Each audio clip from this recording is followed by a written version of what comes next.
안녕하세요. 부자되는 매직TV 시청자 여러분. 오늘도 이렇게 소중한 시간을 내어주시고 제 영상을 시청해 주셔서 감사합니다. 오늘은 2021년 12월 21일 새벽 시간입니다. 오늘 나눌 주제는 기획재정부에서 발표한 2022년 경제 정책 방향 주요 내용에 대해서 한번 알아보려고 합니다. 우선 순서는 2021년 경제운영 성과, 그리고 2022년 경제 여건 평가, 그리고 2022년 경제 정책 방향 주요 내용, 그리고 위기를 넘어 완전한 경제 정상화, 그리고 선도형 경제 기반 공고와 그리고 2022년 경제 전망 순으로 한번 알아보도록 하겠습니다. 우선 2021년 경제 운영 성과를 보면 2021년에는 코로나 충격을 극복하고 경기 민생 등 완전한 경제 회복과 함께 선도형 경제로의 구조 대전환을 위해 정책 역량 총집중이라고 합니다. 우선 경제 회복 G20 선진국 중 가장 빠른 경기 회복세를 시현했다고 하고요. 그리고 성장적인 측면에서 보면 주요 선진국 중 가장 먼저 위기 전 GDP 수준을 회복하였고 가장 빠른 회복 흐름을 지속했다고 합니다. 그리고 수출 부분에서 보시면 수출 무역 규모가 역대 최대치를 경신하였고 이에 따라 금년 글로벌 무역 규모 순위 1단계, 그러니까 9에서 8위로 상승 전망이 있다고 합니다. 그리고 고용적인 측면을 보시면 예상을 뛰어넘어 큰 폭의 반등하면서 지난해 충격을 만회했고 월 취업자 수도 위기 전 수준에 거의 근접하는 수준까지 회복했다고 하네요. 그리고 포용 강화 측면에서 보면 코로나 격차가 완화되고 고용 사회 안전망도 확충됐다고 합니다. 소득 분배 측면에서 보면 저소득층을 중심으로 4분의 3, 4분기 가계 소득이 역대 최대폭으로 증가하고 분배 지표도 개선 흐름을 지속했다고 합니다. 안전망 측면에서 보면 고용보험 가입률, 기초생활보장, 수급자 수가 지속 증가했다고 하고요. 도약 준비 측면에서 보면 혁신 성과 가시화 등 선도형 경제 도약의 기반을 구축했다고 합니다. 그리고 차세대 성장 동력 측면에서 보면 빅3 등 신산업 수출이 증가했고 DNA 생태가 강화, 제2 벤처붐 확산 등 혁신 성장 성과가 본격으로 가시화되었다고 합니다. 여기 보시면 빅3 산업 수출 그리고 벤처 투자 금액에 대한 도표가 나와 있으니까요. 여기 시스템 반도체, 바이오 헬스, 전기차에 대해서 빅3 산업으로 지정해서 지금 해당 수출이 증가된 걸 확인할 수 있었습니다. 급격하게 증가됐네요. 그리고 구조전환 보시면 탄소 중립 이행 기반 구축, 재생에너지 보급 확대 등 저탄소 전환이 가속화되고 인구, 지역 경제 대책의 실효성이 제고되었다고 합니다. 그리고 2022년 경제여건 평가를 보시면 2022년은 우리 경제는 글로벌 경제 성장세 지속, 일상 회복, 추진 등으로 개선 흐름을 이어가겠으나 대내의 불확실성도 높아지는 상황이라고 하네요. 성장적인 측면을 보시면 소비, 투자, 수출의 고른 증가로 회복세를 이어갈 전망이라고 하고요. 소비적 측면을 보시면 국내의 경기 개선에 따른 그간의 고용, 소득 증가, 그리고 심리 개선 등이 소비 회복세를 뒷받침할 것으로 예상한다고 합니다. 투자적인 측면을 보시면 반도체 등 IT 부문 투자가 양호한 흐름을 지속하고 있고 신성장 친환경 분야도 경쟁력 제고를 위한 투자 수요 확대 전망이라고 합니다. 그리고 수출적인 측면을 보시면 양호한 글로벌 경기 교육 여건 하에 증가세 유지 전망이라고 하고요. 해당 주택건설 선행지표 추이, 글로벌 성장률, 교육 증가율도 한번 보시면 좋을 것 같습니다. 고용적인 측면에서 개선 흐름이 지속되겠으나 구조적 제약 요건이 상존한다고 합니다. 수요적 측면을 보시면 고용 창출력이 높은 대면 서비스업 업황의 회복, 일자리 정책 지원 확대 등이 노동 수요 개선을 뒷받침하고 있다고 하고요.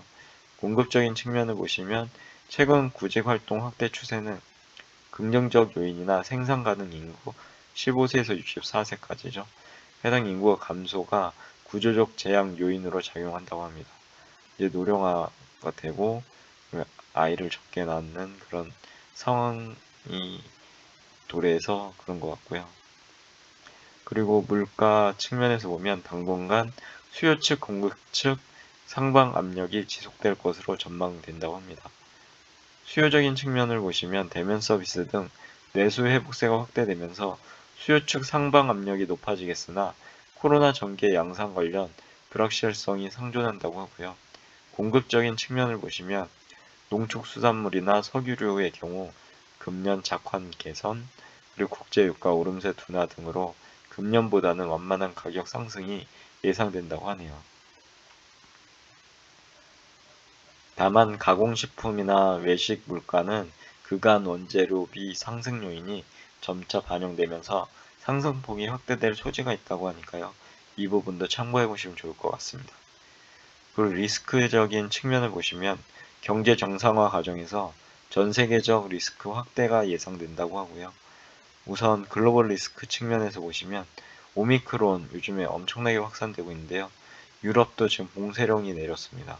아무튼 해당 오미크론 확산, 그리고 공급망 차질 장기화, 주요국 통화, 정책 정상화 등이 경기 물가 자본 유출입 불확실성을 높일 가능성이 높다고 하네요. 그리고 여기 보면 패드가 12월 FOMC에서 1월부터 테이퍼링 가속 결정을 했고요. 이걸 통해서 가계나 한계기업 부담 증가 등 영향이 예상된다고 합니다. 그리고 인플레이션이 2023년까지 지속될 가능성이 있다고 하네요. 무디스에서 이렇게 얘기했죠. 부채 리스크 보시면 코로나 극복 과정에서 늘어난 가계, 자영업자, 한계기업 부채가 경제 한시 조치 정상화 과정에서 리스크 현실화 우려가 있다고 합니다. 그리고 구조적 리스크를 보시면 생산 가능 인구가 감소하고 있고 포스트 코로나 시대의 산업 구조 변화, 디지털화나 탄소 중립이죠. 신양극화 등이 고용시장 중심으로 영향 예상이라고 합니다. 그리고 2022년 경제정책 방향의 주요 내용을 보시면 위기 극복을 넘어 일상과 경제를 되찾고 선도형 경제로 도약하는 게 목표라고 합니다. 그리고 성장이나 취업자 수에 대한 부분이 이렇게 나와 있고요. 구조 전환을 통한 점프업을 바라고 그리고 목표로 하고 있는 것 같습니다. 우선 위기를 넘어 완전한 경제 정상화 측면에서 보면 첫 번째로 경제 정상 궤도로의 도약을 들고 있고요. 그리고 정책 조합, 최적화, 그리고 피해 부문 중심 내수 진작, 경제 전반의 투자 분위기 확산, 역대급 수출 호조세 지속이 이제 첫 번째고, 두 번째는 민생 경제 회복에 본격화를 들고 있는데요. 소상공인 제도약 지원, 서민 생활 물가 부담 완화, 고용시장 보건 및 안정망 확충, 신양극화 대응이라고 하고요. 세 번째는 이제 대외적 리스크 관리 강화입니다. 글로벌 공급망 변화 탄력 대응, 가계부채 및 한계기업 연착륙 지원, 그리고 부동산 시장 하향, 안전기조 안착, 그리고 금융외환시장 안정 및 대외 이슈 대응이 있습니다. 그리고 플러스로 선도형 경제 기반 공고화가 있는데요. 첫 번째는 우선 차세대 성장 동력을 보강한다고 합니다. 한국판 뉴딜 성과 확산, 빅3죠. 아까 유망 신산업 육성. 해당 빅3에 대해서 꼭 투자자의 관점으로 보시고요. 그 해당 포트폴리오에 추가시켜 놓으셔야 될 것 같습니다. 저도 좀 더 공부를 열심히 해서 해당 부분에 대해서 투자를 한번 본격적으로 해볼 예정입니다. 그리고 주력 제조업, 서비스 산업 혁신, 벤처 창업, 인재 양성 등 혁신 기반을 조성한다고 하고요. 미래 도전 과제 현재 대응을 보시면 탄소 중립 후속 조치 본격 이행, 인구 지역 경제 구조 변화 대응, 그리고 공정 상생, 사회적 자본 확산, 그리고 노동 재정, 공공부문 혁신이 있습니다.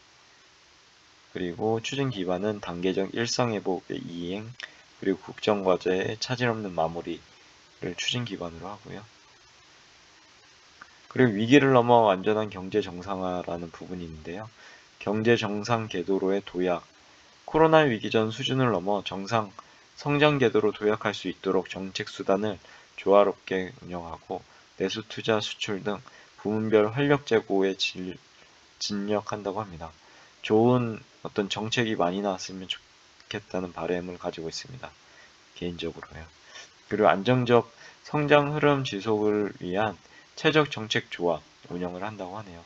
재정적인 측면을 보시면 경기 회복세 확대 및 민생 경제 안정, 그리고 신양극화 해소 등을 본격 뒷받침하기 위해서 적극적인 재정 기조를 견지한다고 합니다. 확장 재정, 그리고 지방 교육 재정 이렇게 있는 것 같고요. 우선 통화적인 측면을 보시면 성장 물가 흐름 균형 불균형 누적, 주요국 통화정책 변화 등을 종합 고려해서 현재 통화정책 완화 정도를 적절히 조정하겠다고 합니다. 그리고 금융적인 측면을 보시면 누적된 리스크 관리 등을 위해 한시 조치를 질서 있게 정상화해 나가되 연착륙을 위한 보완 방안도 적극 강구하겠다고 합니다. 여기 보시면 회사채 매입이라든가 아니면 만기 연장, 상환 유예 연장, 금융규제 유연화 측면에서 이런 보완 방안이 한번 읽어보시면 좋을 것 같습니다. 그리고 방역적인 측면 보시면 방역 안전, 상황 안정을 통해 단계적 일상회복이 지속될 수 있도록 의료 대응 체계 확충, 백신 접종률 제고, 치료제 도입 등을 차질 없이 추진한다고 합니다. 피해 부문 중심의 내수 회복 지원에 대해서 보시면 피해 업종 등 소비 회복세가 가속화되도록 세제 재정 인센티브를 확충한다고 하고요. 여기 보시면 추가 소비 특별 공제, 상생 소비 더하기 플러스 상생 소비의 달 5월 지정을 할 것 같고요. 해당 부문에 대해서도 한번 읽어보시면 좋을 것 같습니다. 그간 소비 촉진 효과가 검증된 주요 지원책 연장 및 재추진을 한다고 하고요. 여기 보면 소비 쿠폰 중 자녀 가용 부분은 2월에서 피해 분야 지원에 지속 활용한다고 하네요. 그리고 대규모 소비 이벤트를 순차익 개최하려고 하는 것 같고요. 지역 사랑 상품권, 국비 지원 15조 원이고 온누리 상품권 3.5조 원 발행을 지속하겠다고 하네요. 그리고 방역 상황을 보아가며 2022년 상반기 중 교통, 숙박, 유원시설 할인 등을 연계한 일상회복 특별 여행주간을 운영한다고 합니다. 그리고 근로자 휴가 지원 사업 참여 지자체를 5곳 이상, 현재 3곳인데요. 5곳 이상으로 확대한다고 하고요. 휴가비 40만원, 지자체 상품 할인 지원 최대 10만원 이렇게 있네요. 그리고 방역 상황 개선과 연계해서 국제 관광 기반을 단계적으로 정상화한다고 합니다. 그래서 국제 관광 본격 재개 시까지 무착륙 관광 비행 6개월 연장이라든가 여러 가지 한번 읽어보시면 좋을 것 같습니다. 외국인 관광객 부가세 등 즉시 환급 한도 상향도 있고요. 그리고 미래 대비 투자를 중심으로 기업 투자 인센티브 대폭 확대를 한다고 하네요. 전략기술, 그리고 탄소 중립 투자 등에 대한 세제 금융 인센티브를 확충한다고 하고요. R&D 시설 투자 시 세제 혜택을 대폭 확대한 국가 전략 기술을 지정한다고 합니다. 신성장 원천 기술 대비 공제율을 상향한다고 하고요. R&D는 플러스 10%포인트, 시설 투자는 플러스 3에서 4%포인트 이렇게 상향한다고 합니다. 그리고 빅3죠. 반도체 배터리 백신. 이 해당 분야에 65개 기술 신규 지정 예정이라고 합니다. 2022년 2월이에요. 조특법 시행령을 개정한다고 하네요.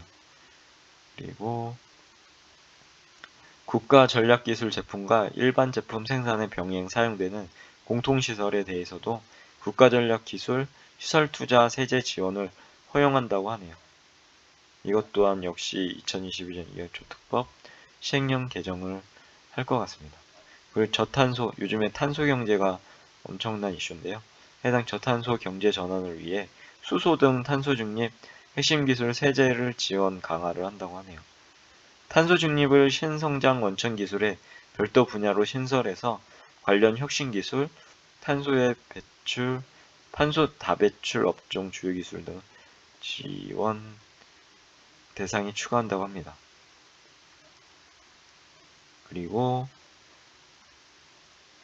수소 관련 기술 등 국가경제 안보 차원에서 전략적 육성이 필요한 기술을 선별하고 국가 전략 기술로 지정하는 방안도 지속 검토한다고 하네요. 정책 자금도 전략 산업, 탄소 중립 대응 투자 등에 집중 공급한다고 합니다. 그래서 여기에서 보면은 투자자의 관점으로 해당 부분도 한번 눈여겨보시면 좋을 것 같습니다.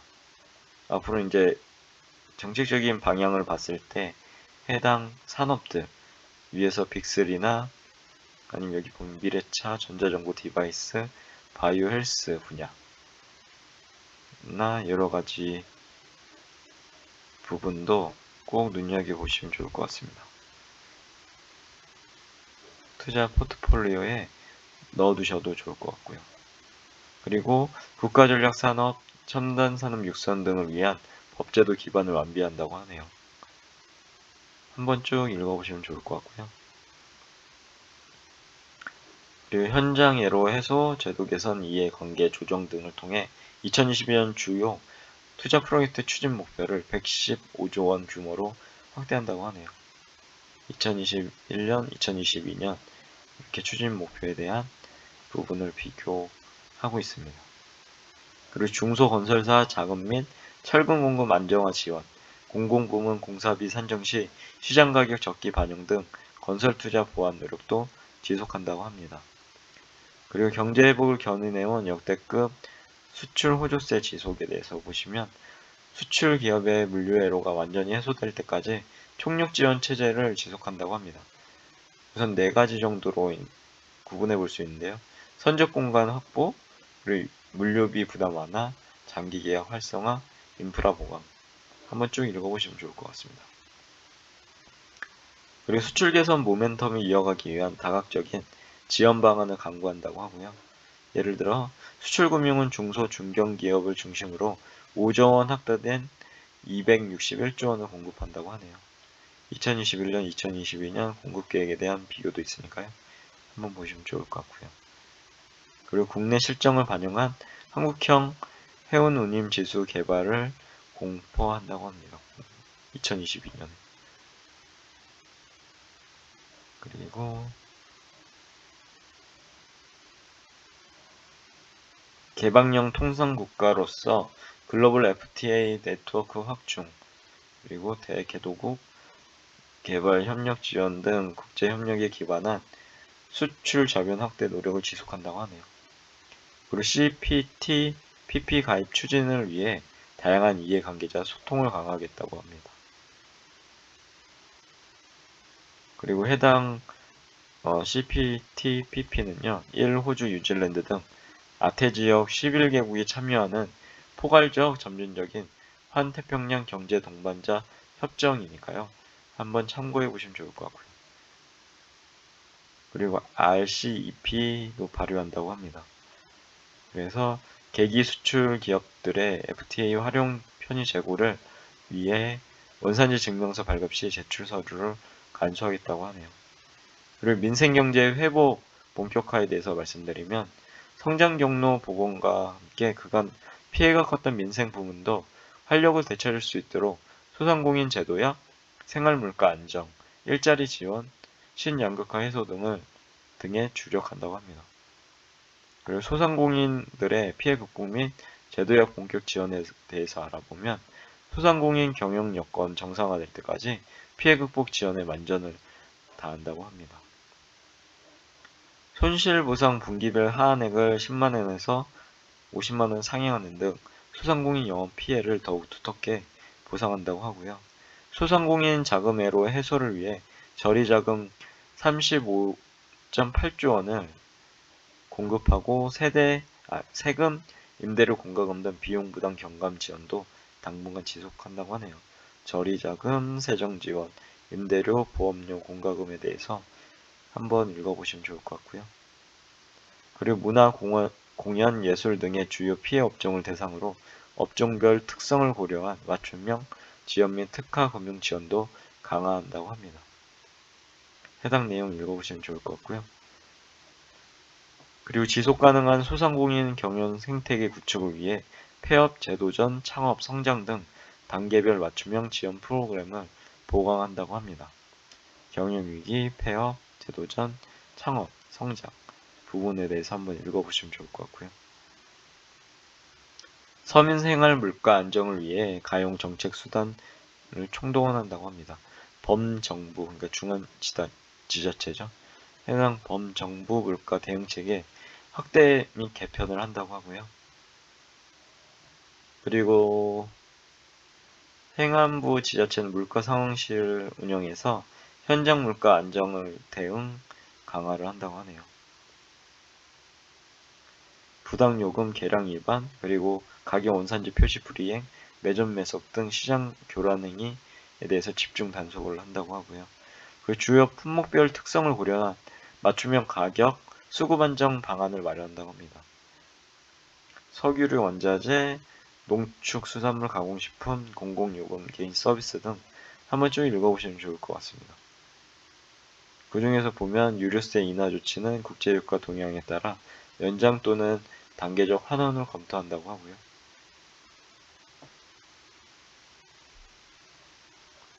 그리고 농축수산물 할인 쿠폰은 2022년에도 지속 지원한다고 합니다. 중앙 공공요금은 원가를 고려하되 자체 비용 절감 등 최대한 안정적으로 관리를 한다고 하고요.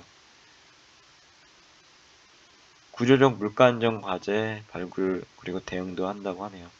주요 분야별 유통구조 개선 및 경쟁 촉진 방안, 그리고 공공요금 수수료 안정 방안, 민간 역할 제고 방안 등을 마련한다고 합니다. 코로나 고용 이력 효과 최소화 및 고용구조 변화 대응 강화에 대해서 알아보시면 코로나 이력 효과가 최소화되도록 직무 역량 강화, 취업 유인 제고, 구인 구직 서비스, 공공 일자리 등 부문별 지원을 유기적으로 추진한다고 합니다. 직무 역량 강화, 취업 유인 제고, 구인 구직 서비스, 공공부문 뒷받침에 대해서 한번 쭉 읽어보시면 좋을 것 같고요.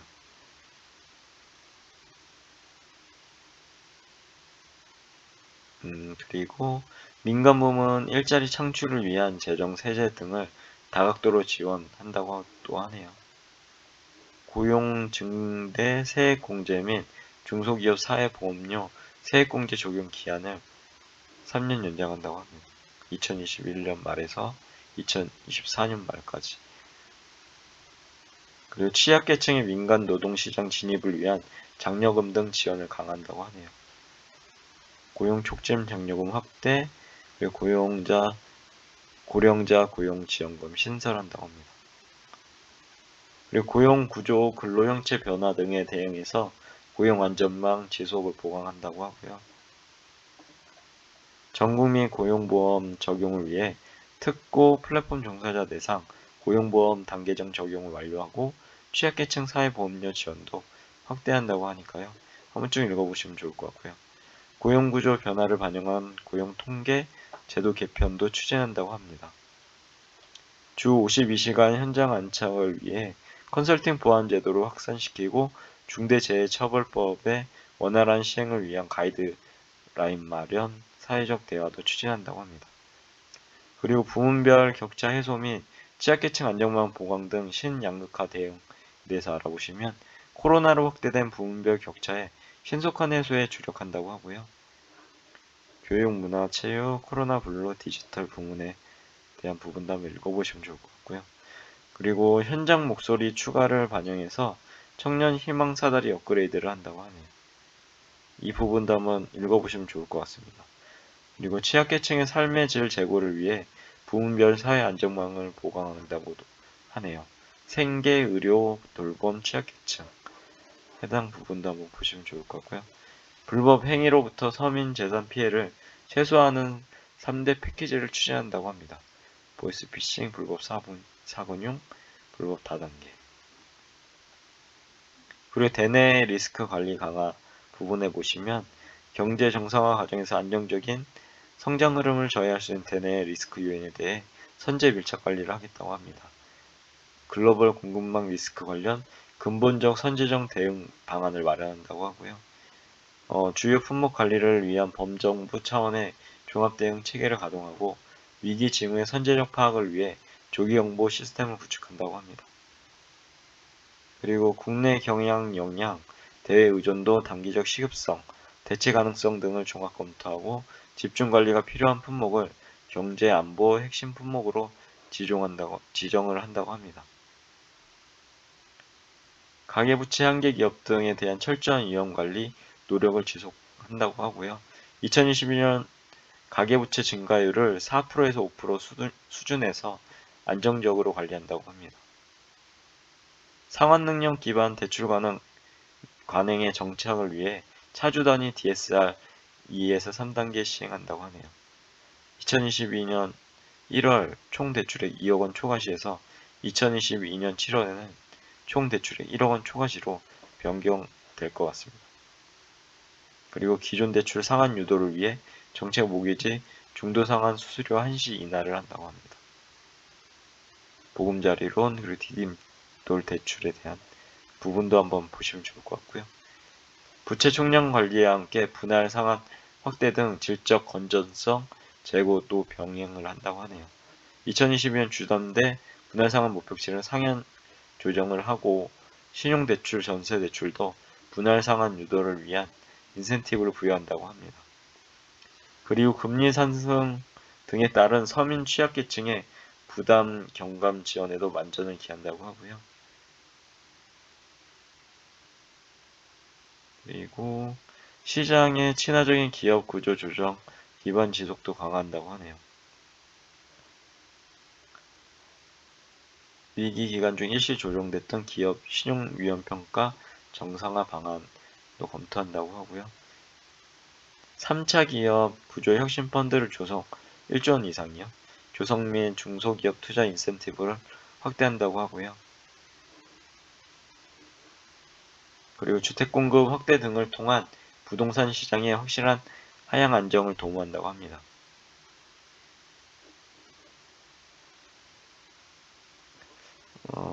그리고 2022년 사전 청약은 당초 6.2만 호에서 6.8만 호로 확대 시행한다고 하네요. 이건 연초 상세 계획을 발표한다고 하니까요.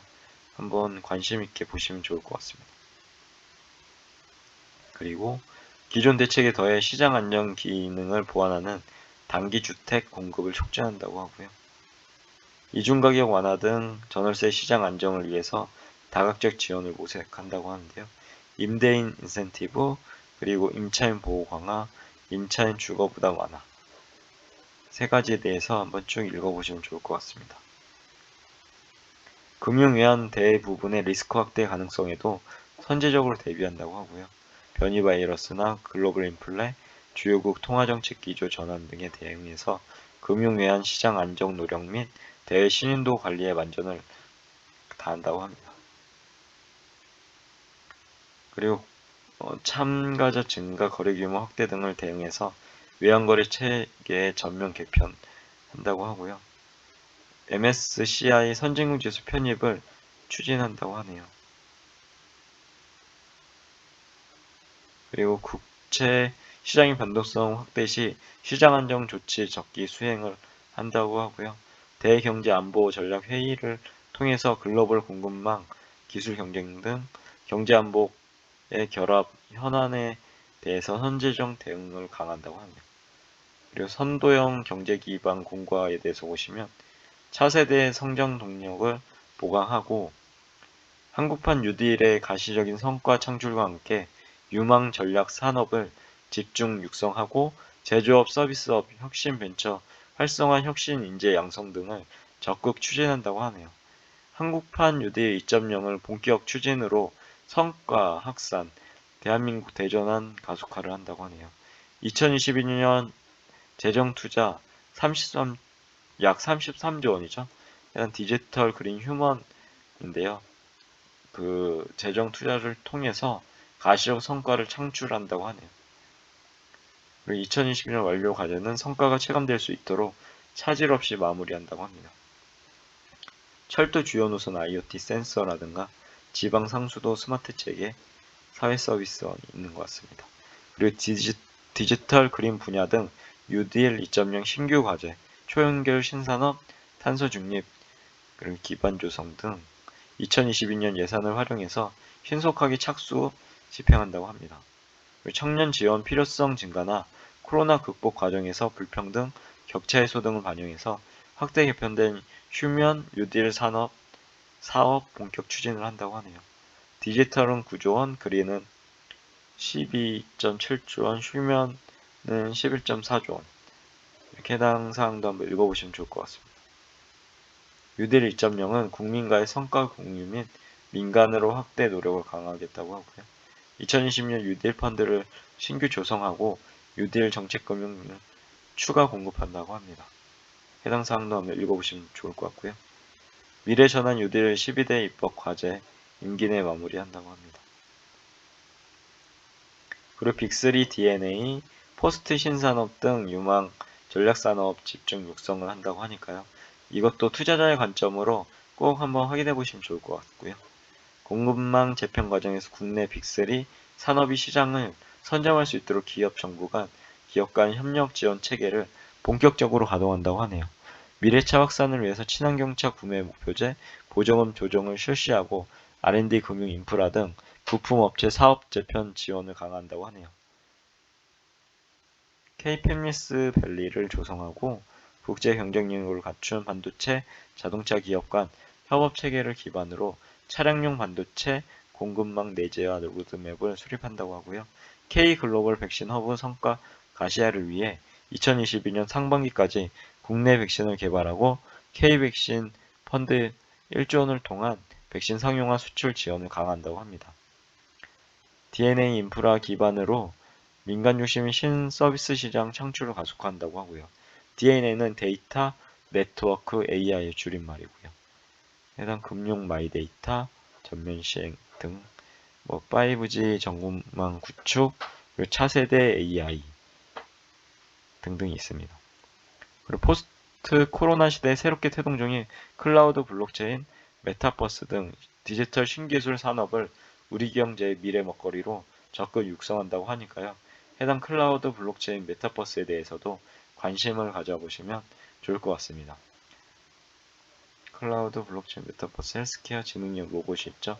이 부분에 대해서도 투자 포인트를 꼭 가지고 포트폴리오에 꼭 넣어두시고 공부해 보시면 좋을 것 같고요. 유망 전략산업 육성을 뒷받침하기 위해서 빅3 DNA 등에 대한 정책금융 공급 대폭 확대된다고 하니까요. 꼭 눈여겨보시면 좋을 것 같습니다. 그리고 주력 제조업 및 서비스 산업 혁신을 통한 산업 경쟁력을 강화한다고 하네요. 이 부분도 한번 읽어보시면 좋을 것 같습니다. 제조업 르네상스 성과를 이어가기 위한 스마트 친환경화 가속화 지원, 그리고 소부장 미래기술 선점을 위한 인프라를 확충하고 밸류체인을 공고한다고 하네요. 진화하는 서비스 수요에 대응, 서비스의 고도화 및 신서비스 창출을 촉진한다고 하고요. 그리고 소프트 파워 강국 입지 공고화를 위해 한류 열풍의 지속 확산을 지원한다고 합니다. 민간 중심의 벤처 창업 생태계 조성을 위한 인프라를 확충한다고 하고요. 민간 중심의 벤처 생태계 조성을 위한 제도적 기반을 강화한다고 합니다. 민간 벤처 펀드 규제 완화 등등이 있네요. 한번 읽어보시면 좋을 것 같고요. 민간의 혁신 역량 배양을 위한 작은 플랫폼 등 다각적 지원을 추진한다고 하고요. 기술 창업 지원, K-테스트베드, 데스타 해결사 플랫폼 등등 한번 눈여겨보시면 좋을 것 같고요. 신기술 혁신 인재를 20대 분야에서 16만 명을 양성하고 기업이 주도하고 정부는 비용을 지원한 가칭 ASA 사업을 본격 추진한다고 합니다. 규제 혁신을 위해 규제 샌드박스 분야를 확대하고 규제 비용 관리제에 대한 개선 방안을 마련한다고 하네요. 그리고 국가 경제안보 관점에서 전략적 가치가 높은 국가 필수 전략 기술에 대한 육성 보호 전략을 마련하고 특별법을 제정 추진한다고 합니다. 그리고 미래 도전 선제 대응에 대해서 보시면 친환경 저탄소 경제 전환과 기업의 사업 재편, 노동 전환 지원을 강화하고 인구 지역 경제 구조 변화 대응, 사회적 자본 확산, 부문별 구조 혁신을 추진한다고 합니다. 탄소 중립의 본격 이행을 통해 우리 경제의 친환경, 저탄소 전환을 가속한다고 하고요. 2022년 탄소 중립 목표 이행 원년을 맞아 후속 조치 본격적으로 시행한다고 하네요. 한번 쭉 읽어보시면 좋을 것 같습니다. 그리고 민간의 자발적인 탄소 감축 유도를 위한 탄소 저감 노력을 측정하고 실적에 기반해서 보상하는 인센티브 체계를 강화하겠다고 하니까요. 한번 이 부분도 읽어보시면 좋을 것 같습니다. 배출권 거래제 개선, 기업 인센티브 강화, 국민 참여 확대, 정부 사업 개선 부분이니까요. 꼭 한번 읽어보시면 좋을 것 같습니다. 그리고 친환경 저탄소 경영 투자에 자발적 확산을 체계적으로 지원한다고 하고요. 그리고 수소경제 모멘텀 확산을 위해 수소 전문 기업 대상 R&D 컨설팅 등 연계 지원을 강화하고 수소 인프라 확충 사업을 지속 확대한다고 합니다. 그리고 신재생 에너지 확산을 위해 현장 예로 해소, 주민 참여 지원, 실증 확산을 추진한다고 하고요. 그리고 저탄소 디지털화 등을 따른 산업 구조의 전환 과정, 내연차에서 전기차죠. 그리고 석탄 화력에서 LNG로 이렇게 전환한다고 하고요. 기업과 노동자의 대응 능력 제고 지원도 강화한다고 합니다. 추진체계 법제도 개선, 인센티브 강화, 노동 전환 연계 등도 한번 읽어보시면 좋을 것 같고요. 그리고 인구구조 변화에 대한 적응력 및 지역경제 자생력 강화에 대한 부분은 2019년부터 매년 운영된 인구 TF 1에서 3기 과제를 차질 없이 추진하고요. 2022년도에는 4기 TF를 출범시켜서 생산 가능 인구 확대 보강 방안, 인구 관련 대응 체계 개선을 집중 검토한다고 합니다. 인구 절벽, 요즘에 한창 이제 문제죠. 해당 충격을 완화하겠다고 하고요. 축소 사회 대응, 지역 소멸 현재 대응, 지속 가능성 제고를 한다고 합니다. 추락하는 출산율의 반등 계기 마련을 위해서 저출산 극복 5대 패키지를 본격 시행하고 아동수당 지급 범위 확대 등 출산 육아 부담의 획기적인 완화를 하네요. 여기 보시면 부부 육아 휴직 활성화, 육아 휴직 급여를 인상한다고 하고요. 영아수당을 신설한다고 합니다. 2022년부터 30만원이고요.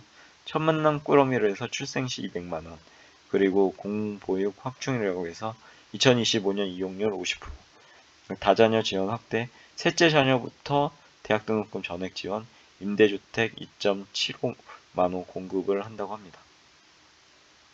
그리고 일생활 균형 지원을 위해서 근로시간 단축 제도도 확대한다고 하네요. 유연근무 확산 지원한다고 합니다. 지역 소멸 선제 대응을 위해서 인구 감소 지역 주도 종합인구 활력 계획을 수립하고 지방 소멸 대응 기금을 활용해서 지역 맞춤형 사업을 추진한다고 하네요. 그리고 초광역 협력 확산을 위해서 시범 사업을 실시하고 특별지자체의 지역사업 추진을 위해 초광역 특별협약 등을 도입한다고 합니다. 국가균형발전 프로젝트가 있고요. 혁신도시 2.0 사업도 있네요. 한번 읽어보시면 좋을 것 같고. 그리고 상생협력을 통해서 공정경제를 확산한다고 하는데요. 온라인 플랫폼 대응 관련 부처 간 협업 체계를 구축하고 자율적 협력, 입점업체 소비자 보호를 위한 법제도 개선을 추진한다고 합니다. 상생협력 확산을 위해 지자체에 상생결제 시스템을 도입한다고 하고요. 그리고 자상한 기업, 자발적 상생협력 기업의 줄임말인데요. 2022년 10개사에 대해서 추가 발굴한다고 합니다. 사회적 대화 활성화를 위해서 경사노위의 청년, 플랫폼 산업 등 다양한 산업 계층을 논의 주체로 포함해서 대표성을 제고하고 의제 발굴을 확대한다고 하네요. 그리고 재정 공공 부분에 민감한 재정 공공 부문에 과감한 개혁을 통하여서 경제 전반의 생산성을 향상한다고 하네요. 재정의 지속 가능성과 효과성 제고를 위해 재정지출 재구조와 협업 예산, 고도화, 그리고 국민참여 예산 등 3대 재정 혁신을 추진한다고 하고요. 부문별 칸막이 완화 등을 통해서 교육의 질과 지방 교육 재정의 효율성을 제고하는 등 관료 제도 개편을 지속 추진한다고 합니다. 그리고 공공기관 경영평가 제도를 2022년 전면 개편하고 윤리 경영 확대, 방만 경영 개선, 재무 관리 강화 등을 추진한다고 하네요. 그리고 마지막으로 2022년 경제 전망을 보시면 2021년과 2022년 이렇게 돼 있는데요. 경제 성장률이 2022년 3.1, 그리고 취업자 증감이 28만 명, 고용률이 66.9, 소비자 물가가 2.2, 경상지수가 800억 불, 통관 수출이 6,560억 불, 통관 수입이 6,280억 불, 이렇게 이제 경제 전망을 하고 있습니다. 성장률 측면 보시면 3.1% 성장 전망이고요. 내수적으로 보면 대면 서비스 소비 중심으로 금년보다 빠른 회복이 예상되나 코로나 확진자 증가 추이 등 리스크 요인으로 작용할 것 같다고 합니다. 수출 투자 관점에서 보면 금년의 가파른 증가에 기저 영향에도 불구하고 양호한 글로벌 경기 교역 및 반도체 업황 등의 증가세로 유지된다고 하고요. 고용적인 측면 고용 창출력이 높은 서비스업을 중심으로 개선 흐름이 지속되면서 취업자 수가 28만 명 증가될 전망이라고 합니다. 물가는 농축수산물, 석유류, 오름세 둔화 등으로 올해보다 2.4%인데요. 안정된 2.2% 상승을 전망하고요. 그리고 경상수지는 수출 증가세가 유지되겠으나 내수와 함께 수입이 증가하면서 올해보다 축소된 800억 불 흑자 전망이라고 합니다. 수출 무역 규모는 올해 가파른 증가에 이어 2022년에도 증가 흐름을 이어가면서 2년 연속 역대 최대치를 기록할 전망이라고 하네요.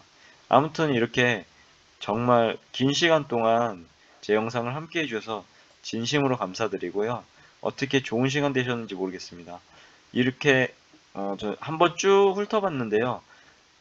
좀 더 자세한 사항들은 꼭 해당 경제방의 주요 내용에 대해서 다 기획재정부에 있으니까요. 꼭 다운로드 받아보셔서 한 번씩 꼭 읽어보시는 여러분 되셨으면 좋겠습니다. 구독자 여러분과 시청자 여러분 되셨으면 정말 좋겠고요. 아무튼 이걸 통해서 우리가 알아야 될 것은 앞으로 이제 투자자의 관점으로 봤을 때 해당 우리나라가 어떻게 발전할 것이고 어느 부분에 대해서 추가적으로 어떻게 지원이 되고 어떻게 제도들이 변화되고 그리고 어떤 부문 빅3 아까 나왔죠. 그리고 전기차 부분이나 바이오 그리고 반도체 부분에 대해서도 꼭 자기의 이제 포트폴리오에 꼭 추가시켜 놓으셔서요. 관심 있게 보시고 어떻게 내가 투자할지에 대해서 그런 기준을 꼭 마련해 보셨으면 좋겠습니다. 아무튼 오늘의 영상은 여기까지고요. 이상입니다. 감사합니다. 좋은 하루 되세요.